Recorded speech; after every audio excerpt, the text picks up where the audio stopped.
Cookery சேனலை பார்த்து யார் வேணாலும் சமையல் பண்ணலாம். ஆனா சுவையான சமையல் பண்றது எப்படி?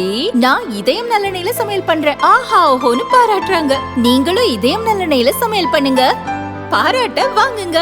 தினம் தோறும் வாங்குவே இதயம் இதயம். விநாயகர் சதுர்த்தியினுடைய தலைப்பு நம்ம சாமி, நம்ம கோயில், நாமே காப்போம் அப்படிங்கிற தலைப்பில் இந்த விநாயகர் சதுர்த்தியானது மிக பிரமாண்டமாக நடத்துவதற்காக இந்து மக்களாகிய பொதுமக்கள் ஏற்பாடு செய்து கொண்டிருக்கின்றார்கள். கிட்டத்தட்ட இது வரைக்கும் 1.5 லட்சம் இடங்கள் பதிவாயிருக்குது. போன ஆண்டு 1.5 லட்சம் இடம் நடந்தது. இன்னும் அதிகமாகும் அப்படி நம்ம எதிர்பார்க்கிறோம். அது மாதிரி அரேடி ஒரேடி இது மாதிரியான விநாயகர் 15 லட்சம் வீடுகள்ல வச்சிருந்தாங்க. இந்த வருஷம் அது அதிகமாகும் அப்படி எதிர்பார்க்கிறோம். கோயிலை காப்பாற்ற வேண்டும் என்கின்ற இந்த கோஷத்தோடு இந்த விநாயகர் சதுர்த்தியானது இருக்கின்றது. கிட்டத்தட்ட 5.25 லட்சம் ஏக்கர் பூமி இப்ப 50,000 ஏக்கரை காணுங்கிறாங்க. 17,000 கோயில்ல பூஜை நடக்காம இருக்குதுன்னு ஒரு கணக்கு வருது. 6,000 கோயிலை காணவில்லை. அதுக்கு ஒரு துறை, அறநிலையத்துறை இருக்குது. அதுக்கான அதிகாரிகள் இருக்காங்க, அதுக்கான சம்பளம் வாங்குறாங்க. இந்த கோயில் எங்க இருக்குன்னு கண்டுபிடிக்கணும். இதுதான் இந்த ஆண்டினுடைய கோஷம். நம்முடைய கோயிலை நாமே காப்பாற்ற வேண்டும் அப்படிங்கிற கோஷத்தோட இந்த விநாயகர் சதுர்த்தியானது ரொம்ப எழுச்சியோடு நடக்குது. இந்த அரசாங்கம் முழுக்க முழுக்க நாத்திக அரசாங்கமா இருக்குது. புது இடங்களை விநாயகர் வைக்கக்கூடாதுங்கிறாங்க. புதுசு புதுசா அப்பார்ட்மெண்ட் எல்லாம் திறப்புல செய்யறாங்க. 100 வீடு 200 வீடு இருக்கக்கூடிய இடங்கள்ல அங்க இருக்க இந்துக்கள்லாம் சாமி கும்பிட்டு தான் செய்வாங்க. அப்ப அந்த அப்பார்ட்மெண்ட்ல ஒரு விநாயகர் வைக்கணும். ஏன் விநாயகர் வைக்க வேண்டாம்னு சொல்றாங்கிறது இந்த அரசாங்கமானது விளக்கம் சொல்லணும். ஏன்னா இந்த அரசாங்கம் கடவுள் மறுப்பான அரசாங்கம், இந்துக்கள் ஒன்றுபடக்கூடாதுன்னு நினைக்கக்கூடிய அரசாங்கம். இந்துக்கள் ஒன்றுபடக்கூடாதுன்னா சாமி விட வேண்டியது இல்லை அப்படி அவங்களுடைய எதிர்பார்ப்போடு இந்த வேலை செய்யறாங்க. அதை ஹிந்து மொழி கடுமையா கண்டிக்குது. இது இந்த அரசாங்கம் மாற்றிக்கொள்ள வேண்டும். புது விநாயகர் வைக்கிறதுனால என்ன பிரச்சனை அவங்க சொல்லணும். எவ்வளவு இடம் காணோம், எவ்வளவு கும்பாபிஷேகம் பண்றாங்க, சரியான முறையில பண்றாங்களா அப்படின்னா இல்லை. திருச்செந்தூர்ல நிறைய ஊழல் நடந்திருக்குது. சரியா அங்க கும்பாபிஷேகம் நடக்கல, தினசரி பூசை சரியா நடக்கல அப்படின்னு அங்க இருக்க மக்கள்லாம் சொல்லிட்டு இருக்காங்க. இதை உடனடியாக அங்க என்ன நடக்குது, எவ்வளவு செலவு செஞ்சிருக்காங்க அப்படின்னு இந்த அரசாங்கம் சொல்லணும். ஒரு ஆன்மீகவாதி பக்தர்கள் இந்த அரசாங்கத்தினுடைய கோயில்ல பழைய அக்கிரமங்கள் நடக்குது, அராஜகம் நடக்குன்னு சொல்லி கோயில் மீது ஏறி அவர் கீழே விழுந்து உயிர் விட்டிருக்கார். இதுக்கு இந்த அறநிலையத்துறை அமைச்சர் சேகர் பாபு அவர்கள் உடனே ராஜினாமா பண்ணணும் அப்படின்னு இந்த நேரத்தில் இந்து மொழியை கேட்டுக்கொள்கின்றது. இப்படி பல்வேறு வகையில இவங்க கோயில்களுக்கும் கோயில் நிலங்களுக்கும் இடைஞ்சலா இருக்காங்க. நிறைய கோயிலை காணும். குறிப்பா திருப்பூர்ல இன்னைக்கு மார்க்கெட் அப்படிங்கிற இடத்துல கோயிலினுடைய குளம் இருக்குது. அந்த தினசரி மார்க்கெட்டு, பூ மார்க்கெட்டு, இந்த மாதிரி இடங்கள்லாம் கோயில் இடங்கள்ல இருக்குது. அதுல ஒரு ராஜ வாய்க்கால் இருக்குது. இதெல்லாம் இன்னைக்கு மூடி கடை கட்டி வாடகைக்கு விட்டுட்டு இருக்காங்க. இது மாதிரி நல்லூர் பகுதியில கோயில் இடங்கள்ல குளம் இருக்குது. அதை கண்டுபிடிக்க சொல்லி அதிகாரிகிட்ட பல முறை முறையிட்டு இருக்கோம், பல ஆதாரத்தோடு கொடுத்துருக்கிறோம். இந்த அரசாங்கம் இதனுடைய ஆட்சியாளர் அவர்களும் அதை கண்டுகொள்ளாம இருக்காங்க.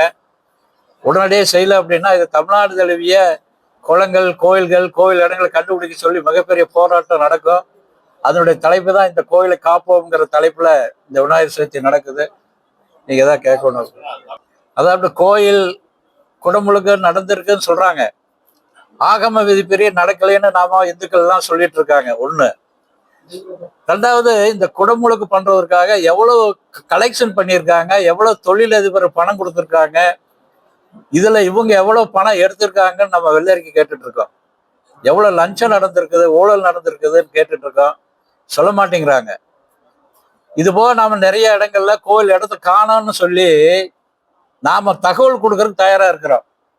சேகர் பாபு ஒவ்வொரு மாவட்டமா சுற்றுப்பயணம் பண்ணும்போது நாம கூப்பிட்டோம்னா நாம போய் தகவல் கொடுக்க தயாரா இருக்கோம். தொடர்ந்து சொல்லிட்டு இருக்கோம். எந்த விதமான அவருடைய அறிவிப்பு எதுவும் வரமாட்டேங்க. கூப்பிட்டா உடனே சொல்ல நம்ம சென்னைக்கு கூட நாங்க வர தயாரா இருக்கிறோம். எங்கெல்லாம் இருக்குன்னு ஒரு லிஸ்ட் தயாரா இருக்கிறோம். இவங்க குடமுழுக்கு பண்றதை வெள்ளை அறிக்கை கொடுக்கணும் அப்படிங்கிறத நம்ம தொடர்ந்து வற்புறுத்திட்டு இருக்கிறோம். இந்த ஆண்டு விநாயகர் சதுர்த்திக்கு வந்து நம்முடைய முதலமைச்சர் வரணும் அப்படின்னு நாம ஒரு மெயில் அனுப்பிச்சிருக்கோம். நீங்க எங்களை கூப்பிட்டா நாங்க வந்து உங்களை நேரடியாக அழைப்புதல் கொடுத்து கூப்பிட தயாரா இருக்கிறோம் அப்படி வந்து சொல்லியிருக்கோம். இன்னொரு விஷயம், ரம்ஜான் அப்படின்னா ரம்ஜானுக்கு கஞ்சிக்கு அரிசி கொடுக்குறாங்க.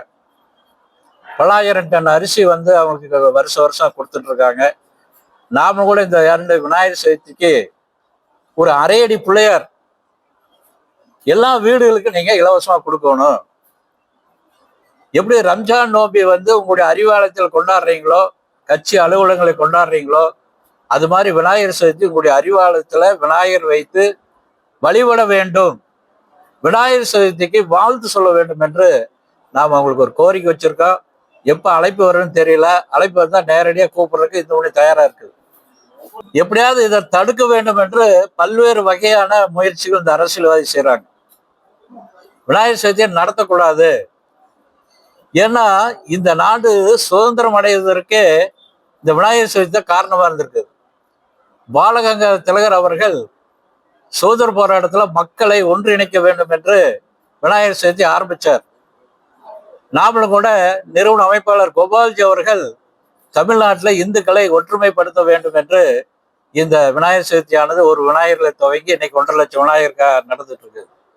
இதை எப்படியாவது முறியடிக்கணுங்கிறத இந்த அரசாங்கத்துடைய நோக்கம். இந்துக்கள் ஒற்றுமை ஆயிடுச்சுன்னா ஒன்றும் இதனுடைய பாஜக பழிக்காது அப்படிங்கிற மாதிரி இருக்குது. நாம கூட என்ன சொல்லணும்னா, இந்துக்கள் ஒற்றுமையானா நம்முடைய கனிமொழி அவர்கள் கூட காவடி எடுப்பாங்க அப்படிதான் நம்ம நினைக்கிறோம். இவர் பாத யாத்திரை போவார். நம்முடைய முதலமைச்சர் அவர்கள் இந்துக்கள் ஒற்றுமையா இருக்காங்க, ஒன்னா ஓட்டு போடுவாங்கன்னா முதலமைச்சர் நிச்சயமா பாத யாத்திரை போவார். அதுக்கான ஒரு விழிப்புணர்வு வந்திருக்குது. அதுக்காக ஏற்கனவே நடந்த முருக பக்தர் மாநாடு மதுரையில நம்ம காமிச்சிருக்கோம். வருகின்ற காலம் நிச்சயமாக இந்துக்களுடைய காலமா இருக்கும். மாசு கட்டுப்பாட்டு வாரியம் ஒரு அறிக்கை கொடுத்துருக்காங்க. நிறைய இடங்கள்ல இவங்க புதுசு புதுசா கொடுக்குறாங்க. நாம கூட கொடுக்குற இடத்துல இவங்க போய் பார்க்கறது இல்லை. பிளாஸ்டோ பாரிஸ்ல சில பேர் செய்யறாங்க. நாம தகவல் தர்றோம். இந்த மாசு கட்டுப்பாட்டு வாரியத்துல லஞ்சம் வாங்கி பணத்தை வாங்கிட்டு விட்டுட்டு நாம வந்து பேப்பருக்குள்ள செய்யறோம். கோபால்ஜி எப்ப இந்த விநாயகர் சதுர்த்தி ஆரம்பிச்சாரோ அப்ப இருந்து பேப்பருக்குள்ள செய்யறோம். பெயிண்ட் வந்து எந்த இது இல்லாம அந்த மீனோ மற்ற எந்த இதுக்கும் பாதிப்பு இல்லாம அதுக்கான பெயிண்ட் அடிச்சு அதை கரைக்கிறோம். இவன் ஒரு 5-6 பேர் விநாயகர் போய் போட்டதுமே உங்க மாதிரி பத்திரிகையாளர்லாம் எடுத்து போட்டோ எடுத்து விநாயகர்லாம் இப்படி இருக்குது அப்படின்னு சொல்றீங்க. அதனால இந்த அரசாங்கம் மாசு கட்டுப்பாட்டு வரையும் கட்டுப்பாடா இருக்கணும். இது மாதிரியான தனியா செய்யறவங்க பிளாஸ்டர் கண்டுபிடிக்கணும். நாம தகவல் கொடுக்குறோம், இவங்க போய் பாக்குறது இல்ல. திருப்பூர்னுடைய விநாயகர் சதுர்த்தியில பாரதிய ஜனதா கட்சியினுடைய மாநில தலைவர் நயினார் நாகேந்திரன் கலந்துக்கிறாங்க. நடிகர் ரஞ்சித் வந்து மேட்டுப்பாளையத்திலே கலந்துக்கிறாங்க. கோயம்புத்தூர்ல அண்ணாமலை அவங்க கலந்துக்கிறாங்க. மதுரையில எல் முருகன் அவங்க கலந்துக்கிறாங்க. இப்படி பல்வேறு கலைத்துறையை சேர்ந்தவங்க, அரசியல் பெருமர்கள், சமுதாய பெருமர்களா கலந்துக்கிறாங்க. நம்ம திருப்பூர் மாவட்டத்துல 5000 இடங்களை வைக்கிறோம். 5000. கோயம்புத்தூர்ல 5500 இடங்களை வைக்கிறாங்க. சென்னையில் 5500 இடங்களை வைக்கிறாங்க. இது தமிழ்நாடு முழுவதும் 1.5 லட்சம் இடத்துக்கு அதிகமா தாண்டும் அப்படின்னு தான் முயற்சி பண்ணிட்டு அனுப்பிச்சிருக்க. கூப்பிட்டா உடனே கூப்பிட்டு, ஏன்னா அவங்க ரம்ஜானுக்கு போறாங்க, நோம்பி கூப்பிடுறாங்க, அதனால விநாயகர் சதுர்த்திக்கு வருவாங்கன்னு நம்ம நம்புறோம். அதை நான் போய் நேரடியாக அவரை சந்திச்சு அழைப்பு கொடுக்க தயாரா இருக்கிறோம்.